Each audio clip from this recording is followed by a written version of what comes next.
السلام علیکم ورحمۃ اللہ وبرکاتہ. تھوڑی سی بات صحیح کرو. ان الحمد للہ نحمده ونستعینه ونستغفره ونعوذ باللہ من شرور انفسنا ومن سیئات اعمالنا من يهده الله فلا مضل له ومن يضلل فلا هادي له وأشهد أن لا إله إلا الله وحده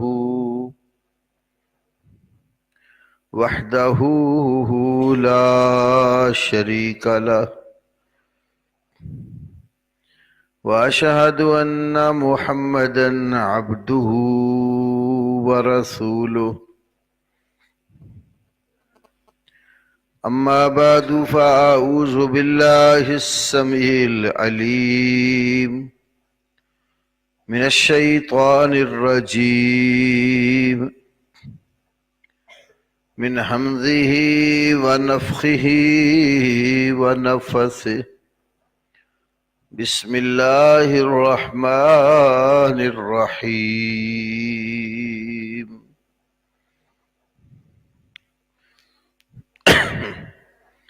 سيقول السفهاء من الناس ما ولاهم عن قبلتهم التي كانوا عليها قل لله المشرق والمغرب يهدي من يشاء إلى صراط مستقيم.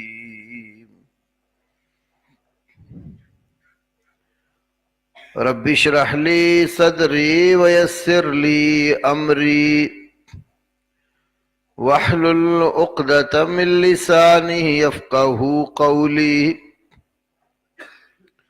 اللهم صل على محمد وعلى آل محمد كما صليت على إبراهيم وعلى آل إبراهيم إنك حميد مجيد. اللهم بارك على محمد وعلى آل محمد كما باركت على إبراهيم وعلى آل إبراهيم إنك حميد مجيد.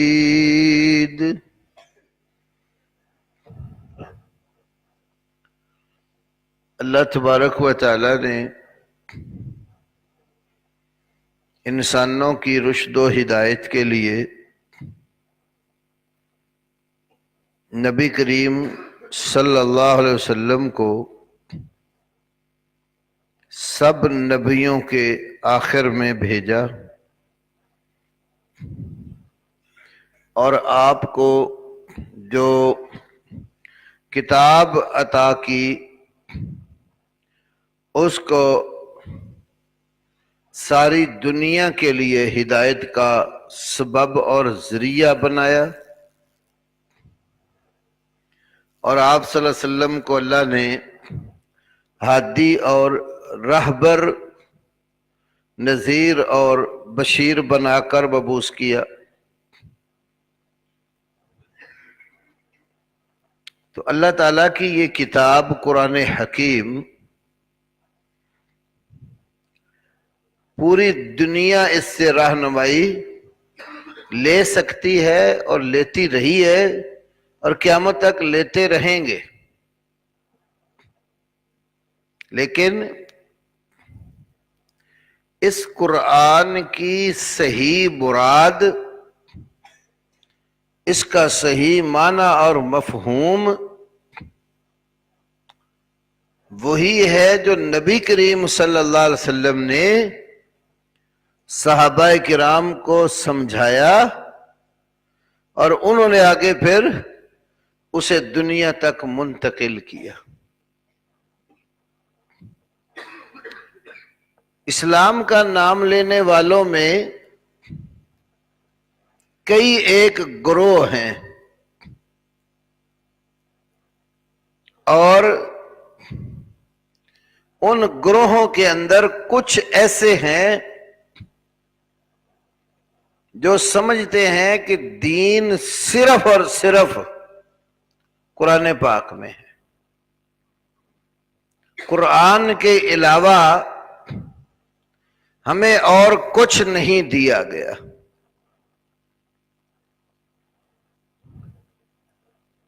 یہاں ہمارے لاہور کے اندر بھی 5-6 گروہ ایسے ہیں جو یہ سمجھتے ہیں کہ دین صرف قرآن پاک میں ہے، اس سے ہٹ کر جسے سنت یا حدیث یا اسوہ یا سیرت کہا جاتا ہے کوئی چیز بھی یقینی نہیں ہے۔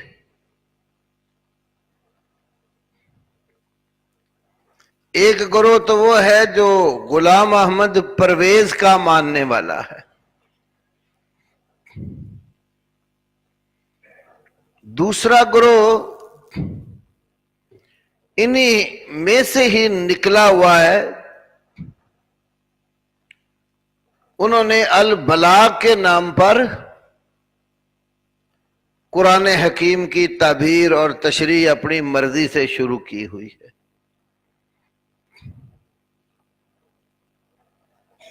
اسی طرح لاہور میں ہی ایک ڈاکٹر قمر زمان ہے، وہ بھی صرف قرآن پاک سے ہی رہنمائی لینے کی بات کرتا ہے اور رسول اللہ صلی اللہ علیہ وسلم سے مروی احادیث اور سنن کو افسانہ قرار دیتا۔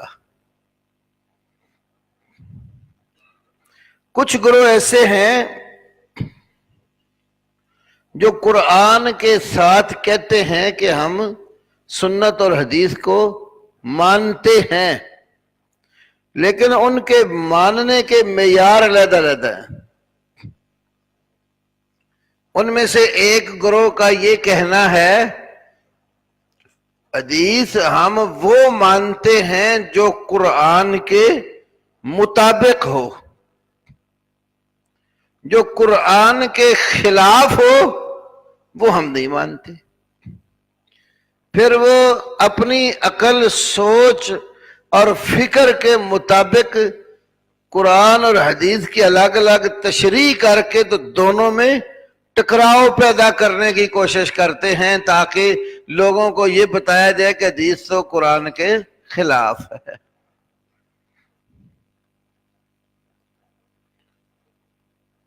اور اس سلسلے میں یہ جو روافض کا گروہ ہے وہ بھی ان کا ہم نوا ہے۔ اس کی وجہ جس چیز کو اساس اور بنیاد اس فکر کی بنایا گیا ہے وہ روافض کی روایت ہے۔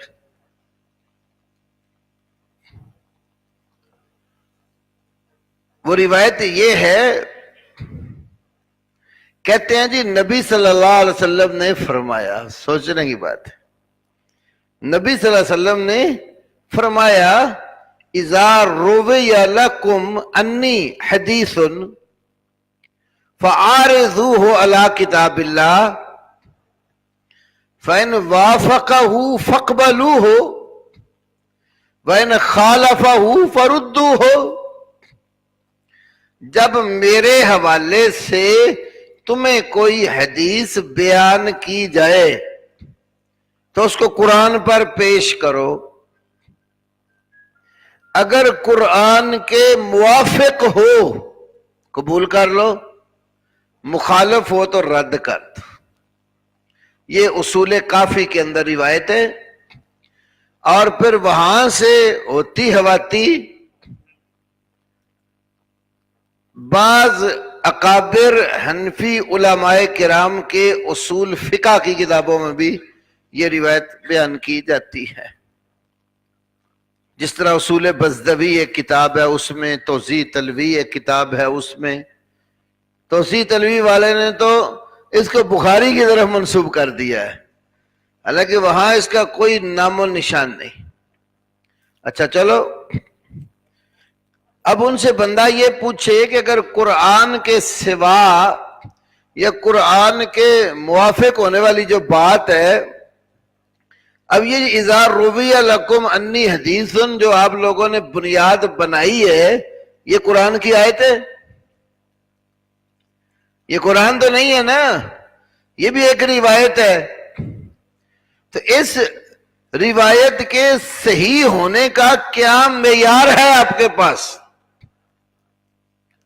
ائمہ حدیث نے تو نبی صلی اللہ علیہ وسلم سے منقول جتنی باتیں آئی ہیں ان کے لیے جانچ پڑتال کے بڑے مضبوط اصول اور ضوابط بنائے ہیں.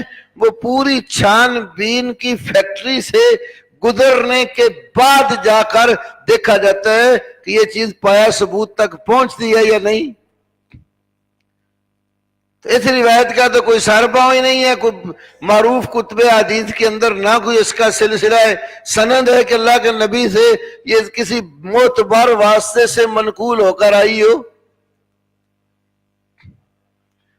ائمہ حدیث نے روایات کو جو ضبط کیا نا اس کا بڑا بہترین معیار بنایا ہے.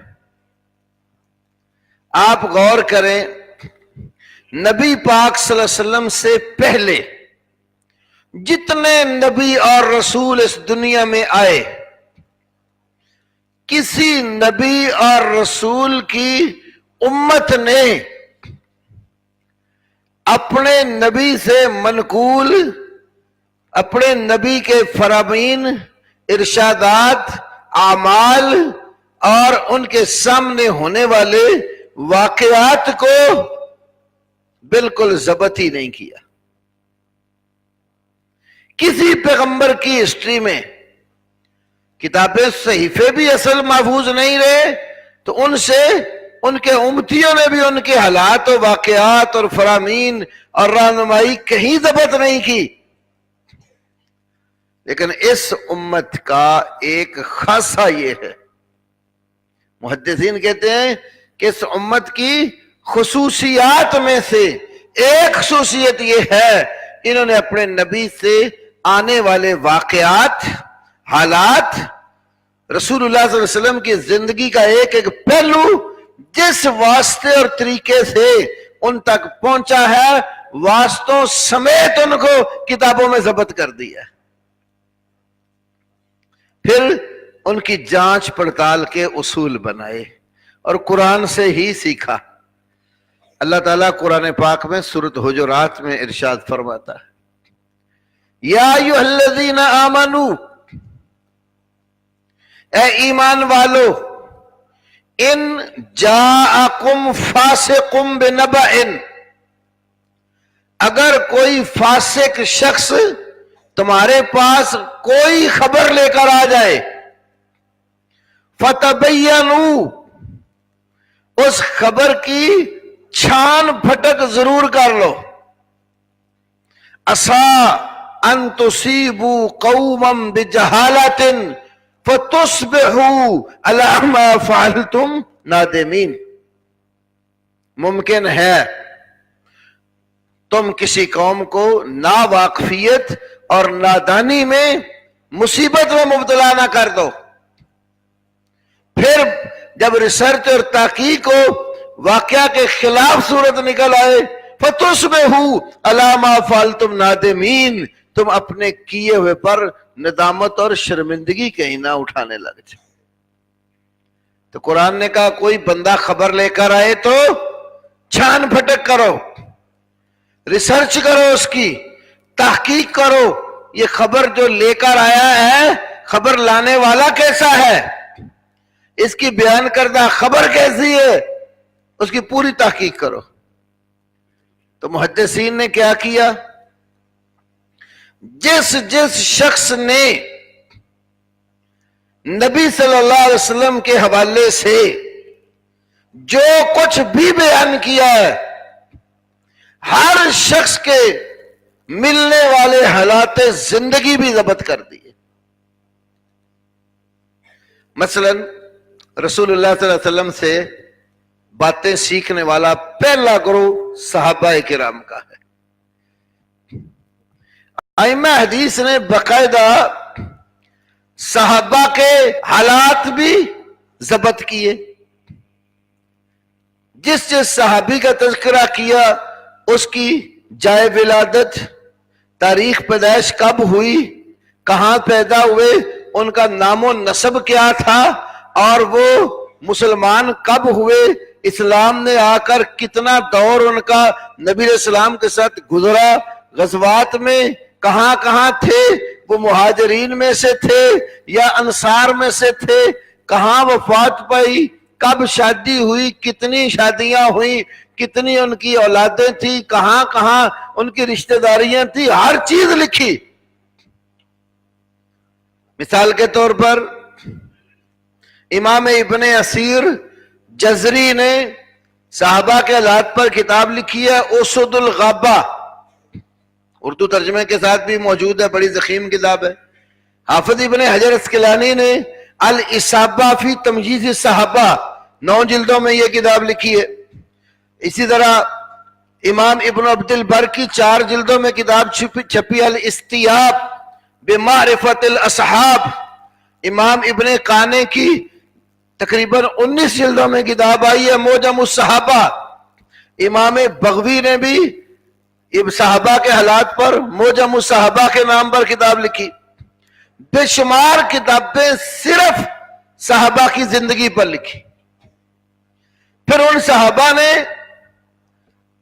کیا کیا زندگی میں، تعلیم و تدریس کا سلسلہ جس کا تھا، ان میں سے فتویٰ کون دیتا تھا، کون کس فن میں زیادہ ماہر تھا، کس نے قضاء اور عدالت کے معاملات کو سنبھالا ہے، وراثت میں کون ماہر تھا، ہر ایک کا الگ الگ سلسلہ، اور ان سے پڑھنے والے جتنے تلامذہ تھے تابعین، ان کے حالات ضبط کیے۔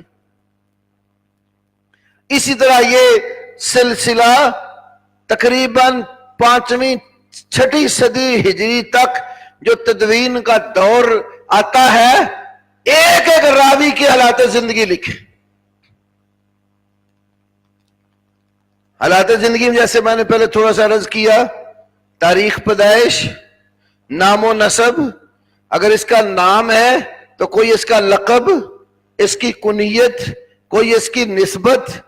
بعض دفعہ ایک ہی نام کے کئی لوگ ہوتے ہیں، بعض دفعہ بندے کا جو نام ہے وہی اس کے باپ کا نام ہے، وہی اس کے دادے کا نام ہے۔ جیسے امام ماتریدی ہے محمد بن محمد ابو منصور الماتریدی، اب اپنا نام بھی ان کا محمد، باپ کا نام بھی محمد، دادے کا نام بھی محمد۔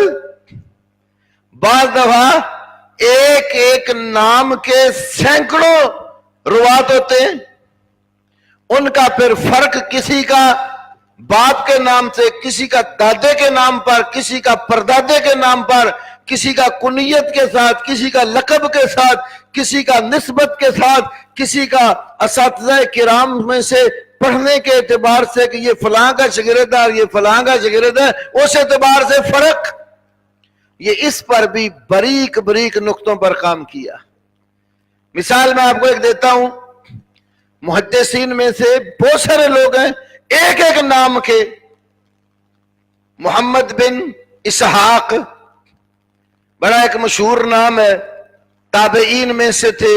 اب ایک محمد بن اسحاق تابعین میں سے سیرت اور غزوات کے ماہر تھے، وہ امام محمد بن اسحاق بن یسار المدنی ہیں۔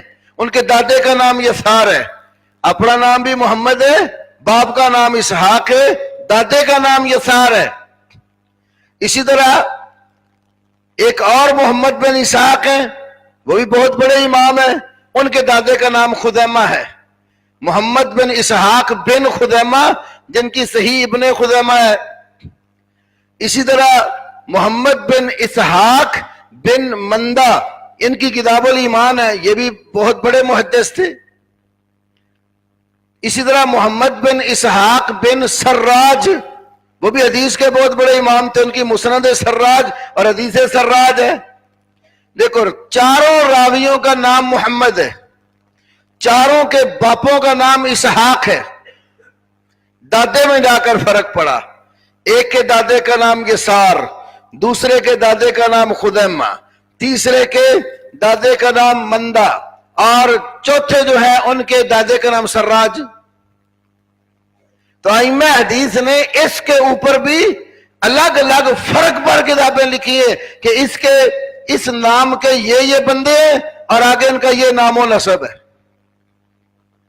بعض ایسے ہیں کہ نام بھی ہے، کنیت بھی ہے، نسبت بھی ہے، وہ اصل نام کی بجائے کنیت سے مشہور ہیں، اصل نام ہی لوگ بھول چکے ہوئے ہیں۔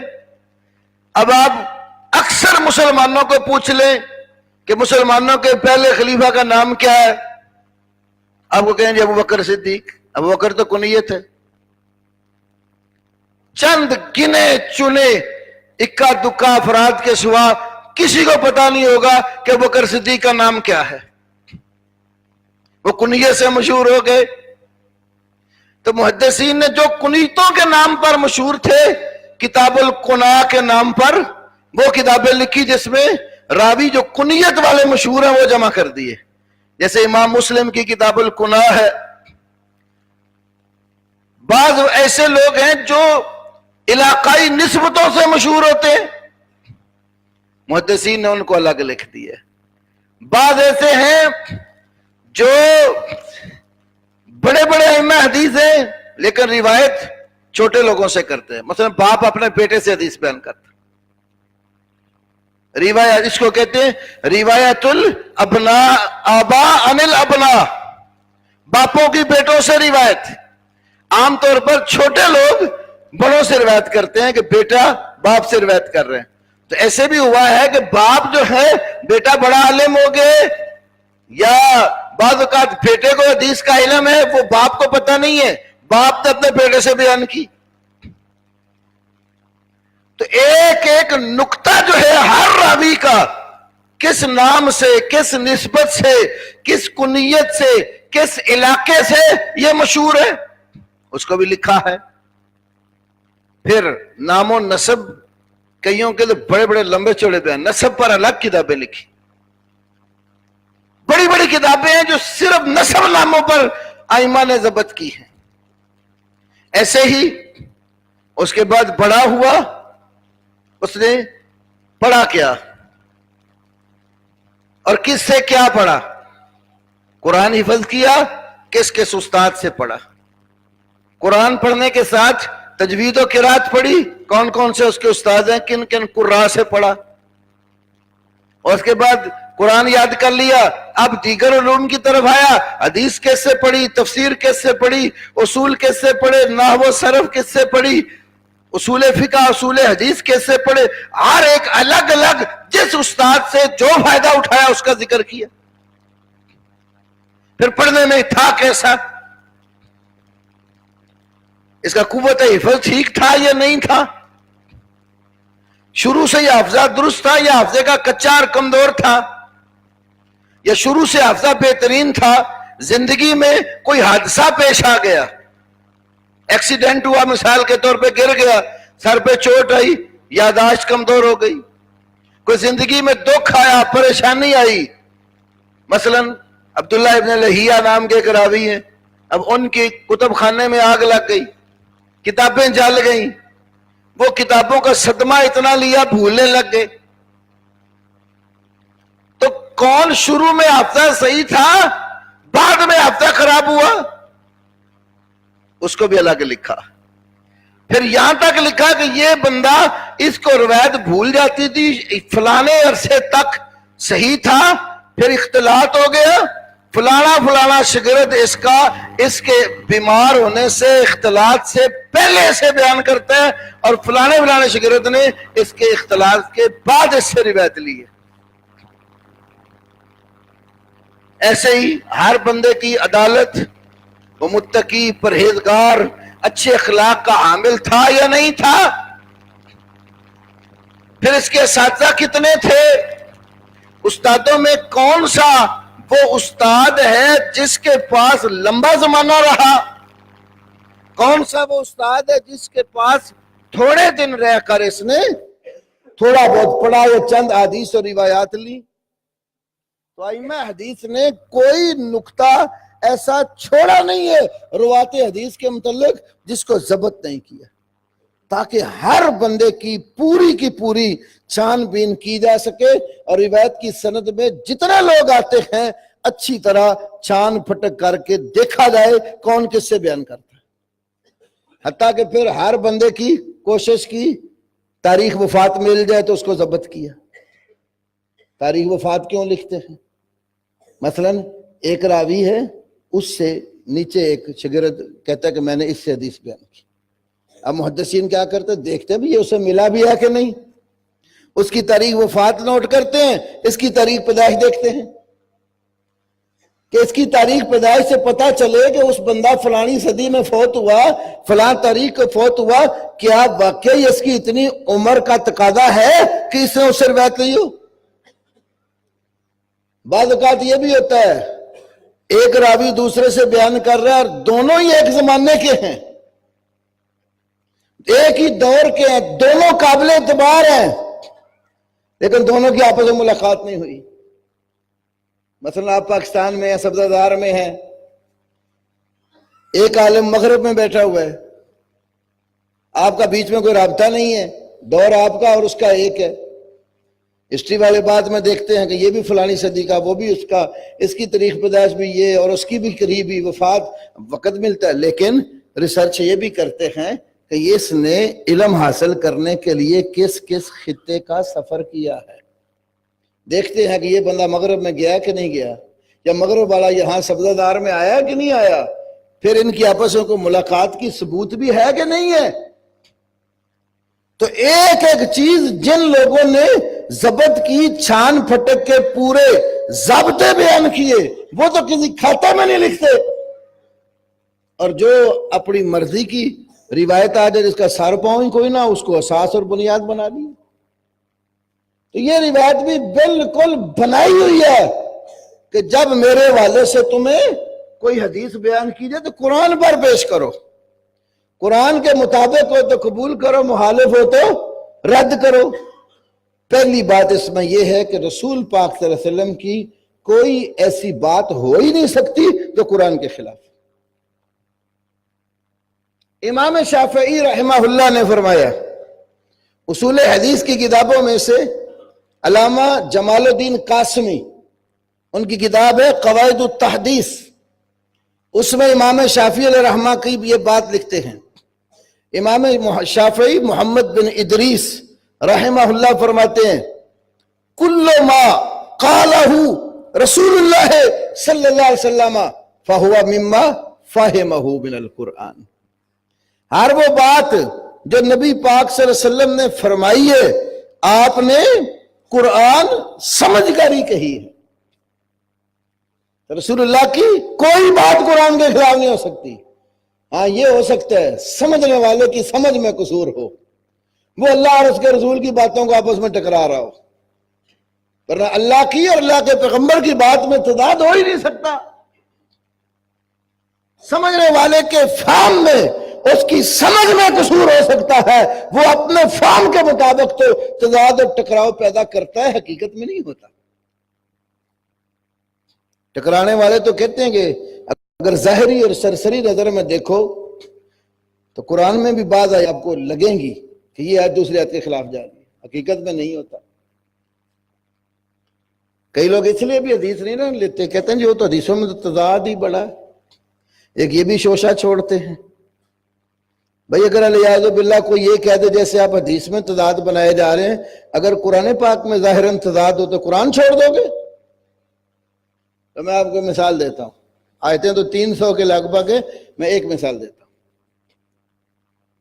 اللہ نے قرآن پاک میں سورہ قصص میں فرمایا اِنَّكَ لَا تَهْدِي مَنْ أَحْبَبْتَ وَلَكِنَّ اللَّهَ يَهْدِي مَنْ يَشَاءُ۔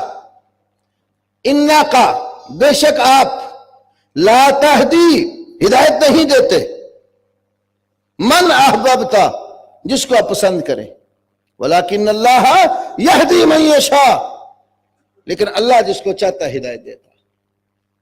یہاں کیا فرمایا لا تہدی، یہ لام زبر الف لا جو ہے یہ نفی کا معنی دیتا ہے۔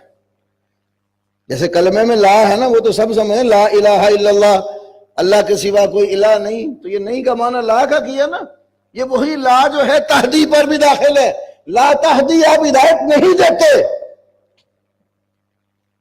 آ جائے دوسری جگہ سورہ شورى میں اللہ کہتا ہے اِنَّكَ لَتَہْدِي إِلَىٰ صِرَاطٍ مُسْتَقِيمٍ۔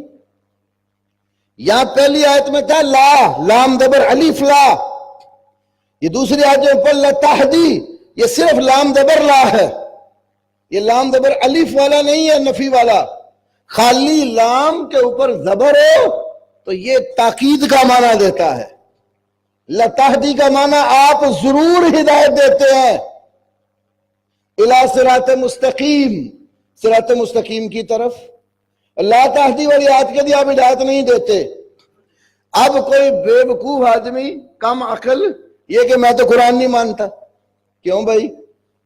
قرآن میں تو تضاد ہے، ایک آیت کہہ رہی ہے لا تہدی آپ ہدایت نہیں دیتے، دوسری آیت کہہ رہی ہے لتہدی آپ ہدایت یقیناً دیتے ہیں۔ تو نفی اور اس بات میں تو تضاد ہوتا ہے نا، نیگیٹو اور پازیٹو دونوں آپس میں متضاد ہوتے ہیں، تو کیا اس بیس پر قرآن چھوڑ دیں گے؟ نہیں، یہ بندے کی اپنی سمجھ میں تضاد ہے، قرآن میں تضاد نہیں ہے۔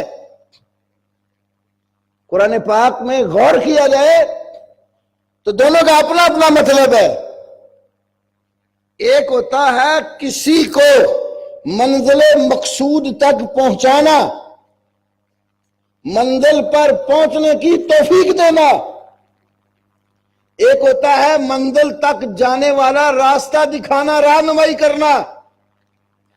جہاں فرمایا لتہدی لام تاکید والا ہے، اس کا معنی ہے آپ صراط مستقیم جو ہے نا وہ دکھاتے ہیں، راستہ دکھانا آپ کا کام ہے، اس راستے پر چلنے کی توفیق دینا، منزل تک پہنچانا، یہ اللہ کا کام ہے۔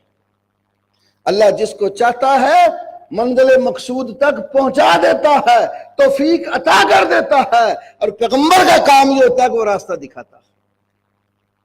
ایسے ہی احادیث میں بھی کوئی تضاد نہیں ہوتا، بندوں کی سمجھ میں تضاد ہوتا ہے۔ تو کئی لوگ یہ کہتے ہیں ہم حدیث وہ مانیں جو قرآن کے مطابق ہو، تو بات سمجھو میرے بھائیو، یہ جو روایت پیش کر رہی ہے نا من گھڑت روایت ہے کہ میری طرف سے کوئی حدیث ہے تو قرآن پر پیش کرو۔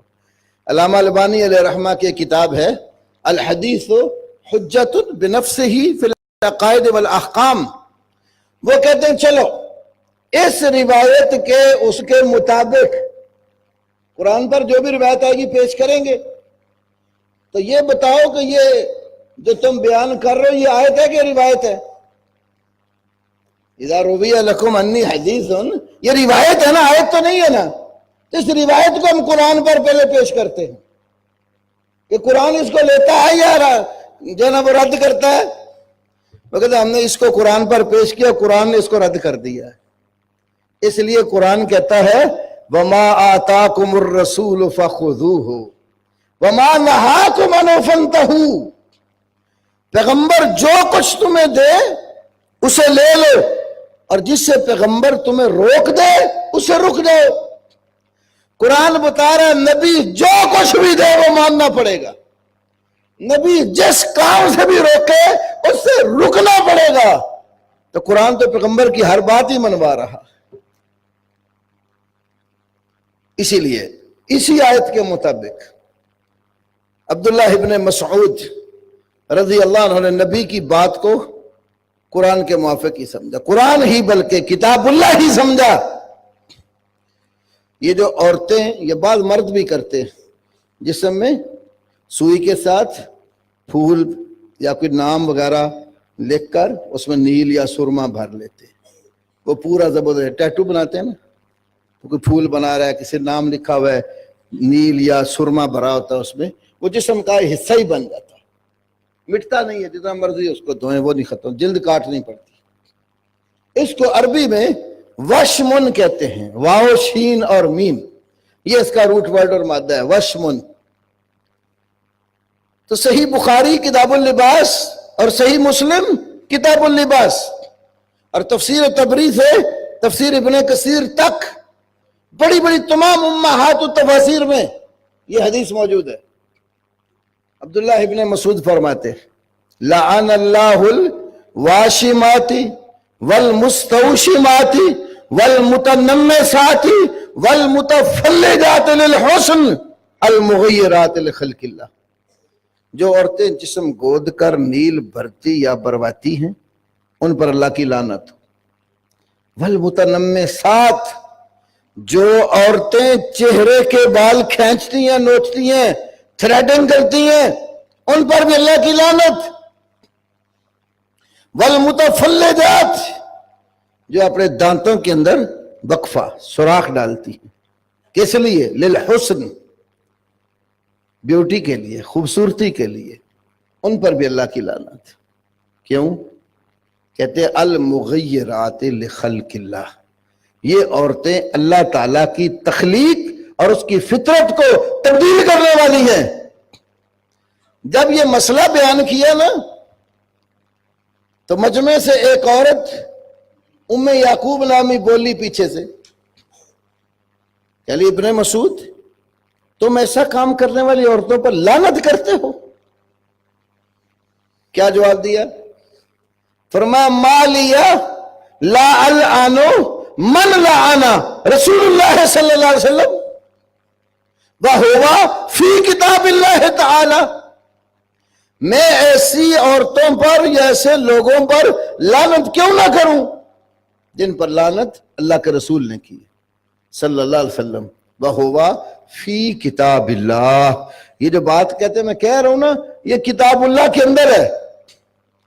تو بی بی کوئی ہماری عورتوں کی تو ان پڑھ جاہل تو تھی نہیں. یہ جو دو تختیوں اور پھٹیوں کے درمیان قرآن بین دفتین پڑی ہوئی تھی، کہتی ہے قرأت ما بین اللوحین ما وجدت فیہ، یہ دو تختیوں کے درمیان جو اللہ کی کتاب کا نسخہ ہے میں نے اس کو پڑھا ہے، ما وجدت فیہ، جو بات تم کہہ رہے ہو میں نے قرآن میں کہیں بھی نہیں پائی. آپ بھی سر دیکھیں گے تو پورے قرآن میں پہلے پارے سے لے کر 30ویں تک کہیں لکھا ہوا ہے کہ تھریڈنگ کرنے والی عورتوں پر لعنت ہو، جسم گود کر نیل بھرنے بھروانے والیوں پر لعنت ہو، دانتوں میں سوراخ کرنے والیوں پر لعنت ہو. پورا قرآن پڑھ دیں، ترجمے سارے دیکھ دیں، کہیں بھی نہیں ملے گا. تو کہتی قرأت ما بین اللوحین ما وجدت فیہ، دو تختیوں کے درمیان اللہ کی کتاب کا نسخہ میں نے پڑھا ہے، یہ بات تو میں نے نہیں پائی کتاب اللہ میں. وہ بھی فقیہ صحابی تھے، مفسر قرآن تھے. کیا کہتے ہیں؟ اللہ کی بندی لو قرأتی ہے لوجدتی ہے، اگر تو نے قرآن کو کتاب اللہ کو پڑھا ہوتا لوجدتی ہے، ضرور تو اللہ کی کتاب میں یہ بات پا لیتی. مطلب ان کا تھا قرآن سمجھ کر سوچ کر تدبر سے پڑھا ہوتا یہ مسئلہ قرآن میں مل جاتا. پھر کیا فرماتے ہیں؟ کہتے ہیں اللہ کی بندی اما قرأتی وما آتاکم الرسول فخذوہ وما نہاکم عنہ فانتہوا، کیا تو نے اللہ کی کتاب میں یہ آیت نہیں پڑھی کہ رسول جو کچھ دے وہ لے لو، رسول جس سے روکے سے رک جاؤ؟ کہ لئے ہاں یہ آیت تو ہے قرآن میں. تو کہنے جب یہ آیت قرآن میں ہے تو قرآن کہہ رہا نبی جو دیتا لے لو، نبی جس سے روکتا رک جاؤ. تو اس اللہ کے نبی نے تو روکا ہے تو نبی کی بات لینا ہی تو قرآن کا تقاضا ہے. یہی ہم کہتے ہیں قرآن کہتا ہے پیغمبر جو کچھ بھی دیتا لے لو. قرآن نے کوئی تخصیص نہیں کی کیا دے اور کیا نہ دے. ما آتاکم جو کچھ بھی دے پیغمبر لے لو. وما نہاکم جس کام سے بھی نبی روکے روک جاؤ. قرآن نے تو کوئی تخصیص نہیں کی کہ کون سا کام پیغمبر نے دیا لینا اور کون سا نہیں لینا. تو یہ روایت بنائی ہوئی قرآن ہی اس کو رد کر دیتا ہے. کچھ ایسے ہیں میرے بھائی جنہوں نے احادیث رسول کو یہ کہہ کر ٹھکرا دیا ہے کہ یہ تو عقل کے خلاف ہے. بعض لوگ نبی علیہ السلام کے فرامین کو کہتے ہیں یہ عقل کے خلاف. اب ہر بندے کی عقل تو ایک جیسی نہیں ہوتی. دو سگے بھائیوں کی عقل بھی ایک جیسی نہیں ہوتی. تو کس کی عقل کو آپ معیار بناتے ہیں؟ اللہ نے جو عقل عطا کی ہے یہ کلام اللہ اور کلام پیغمبر کو سمجھنے کے لیے دی ہے. ہماری عقل کو کتاب اور سنت پر حاکم نہیں بنایا کہ جو چیز ہماری عقل میں آ جائے مان لے، جو نہ آئے نہ مانے. اگر کوئی بات آپ کی عقل میں نہیں آئی بھائی تو آپ کی عقل ناقص ہے. پھر غور کرو، پھر غور کرو. بعض اوقات کچھ باتیں فی الفور سمجھ آ جاتی ہیں، بعض اوقات کچھ باتیں کچھ غور کرنے سے سمجھ آتی ہیں، اور بسا اوقات کئی باتیں کچھ بڑی دیر کی محنت کے بعد سمجھ آتی ہیں، بلکہ بعض باتیں کچھ زمانے گزرنے کے بعد سمجھ آتی ہیں. میں دو چار مثالیں دیتا ہوں. امام بخاری رحمہ اللہ کی کتاب صحیح بخاری، صحیح بخاری میں بہت سارے احکام ہیں، اور اس طرح کی گمراہ فکر لوگوں کی تردید بھی امام بخاری نے صحیح میں کی ہے. تو ان کے زمانے میں ایک گروہ تھا عقل پرستوں کا جن کو علماء معتزلہ کہتے ہیں. معتزلہ قسم کے لوگ اپنی عقل کو سب سے آگے رکھتے تھے. آج بھی وہ لوگ موجود ہیں لیکن نام بدل گئے ہوئے ہیں. نام بدل کر فکر وہی ہے. جیسے لوگوں نے اور بھی کئی چیزوں کے نام بدل دیے ہوئے نا. اب شراب کو شراب تو نہیں کہتے، وسکی کہہ کے پی لیتے ہیں. سود کو سود نہیں تو مارکپ کہہ کر لے لیا، پرافٹ کہہ کر لے لیا، رشوت کو ہدیہ اور تحفہ کہہ کر قبول کر لیا. نام بدلنے سے حقائق تبدیل نہیں ہوتے. اس زمانے میں جو لوگ اپنی عقل کو سب سے آگے رکھتے تھے، جو ان کی عقل میں اس کو مانتے تھے، جو عقل کے خلاف چلی گئی چیز اس کو رد کر دیتے تھے، آج بھی بہت سارے لوگ موجود ہیں. مجھے یہ کہنے میں کوئی جھجک نہیں ہے، غامدی اور اس کی فکر کو دیکھیں، اس کے پیچھے بھی یہی ناسور چھپا ہوا ہے. اب میں آپ کو مثالیں دیتا ہوں. امام بخاری نے صحیح بخاری کا سب سے آخری باب، آخری 97 نمبر کتاب ہے کتاب التوحید. کتاب التوحید کا آخری باب ہے جس میں امام بخاری نے ایک تو قرآن کی آیت ذکر کی ہے اور ایک ساتھ اپنا قول لکھا، اِنَّ اعمال بنی آدم وقولہم یوزن. آدم کی اولاد کے عمل اور ان کے اقوال ان کا وزن ہوگا. قیامت والے دن ترازو لگے گا. ترازو میں بندوں کے عمل بھی تولے جائیں گے، بندوں کی باتیں بھی تولی جائیں گی. وہ لوگ کہتے تھے کہ ایک ایسی چیز ہے جو نظر نہیں آتی، دکھائی نہیں دیتی، اس کا وجود ہی کوئی نہیں ہے، مجسم، تو وزن کیسے ہے؟ آپ سن رہے ہیں، میں بول رہا ہوں، میری زبان سے الفاظ نکل رہے ہیں. اب یہ الفاظ زبان سے نکلے، اب کوئی نظر آتے ہیں، کوئی وجود ہے اس کا؟ پھر جب چیز نظر ہی نہیں آ رہی، وجود ہی کوئی نہیں اس کا، تو وزن کیسے کیا جائے گا؟ یہ چیز ان کی عقل میں نہیں آتی تھی. انہوں نے یہ کہہ کر ترازو کا انکار کر دیا، میزان کا انکار کر دیا. اور آج جو باتیں عقل پرستوں کے امام کی عقل میں نہیں آئی تھی وہ ہمارے دور میں ایک سادہ سے بدھو ان پڑھ شخص کی عقل میں بھی آ چکی ہے. آپ دیکھیں بندے کو بخار ہو جائے، بخار نظر آتا ہے، ڈاکٹر کے پاس جاؤ گے پٹی یہاں رکھے گا یا تھرمامیٹر زبان یا بغل کے نیچے کچھ دیر رکھ کے بتائے گا آپ کو اتنے ڈگری بخار ہے، بخار نظر آتا ہے۔ سبزی بیچنے والا ریڑی کے اوپر سبزی فروٹ بیچ رہا، راستے میں ٹائر کو کیل لگا، ہوا نکل گئی، پنکچر ہوگا یا ہوا کم ہو گئی، اب ہوا بھرنے والے کے پاس جاتا ہے ٹائر میں 20 پاؤنڈ ہوا بھر دو، آپ کو ہوا کا کوئی مجسم وجود نظر آتا ہے؟ محسوس ضرور ہوتی ہے، نظر آتا ہے وزن کیوں کر رہا ہے 20 پاؤنڈ بھر دو۔ چلو یہ بجلی کی تار ہے، اس میں کرنٹ ہے، نظر آ رہا ہے کسی کو؟ ہر گھر بجلی لگی ہوئی دکھائی دیتی ہے، مہینے بعد پتہ چلتا ہے جب بل آتا ہے کہ آپ کا میٹر اتنا جو ہے نا وہ اتنی ریڈنگ ہو گئی آپ کی بجلی کی۔ بل دیتے وقت تو سمجھ آ جاتی ہے نا کہ ہم نے جو ہے نا وہ اتنے یونٹ جلائے ہیں، نظر تو کچھ بھی نہیں آیا تو ریڈنگ کیسے ہو گئی؟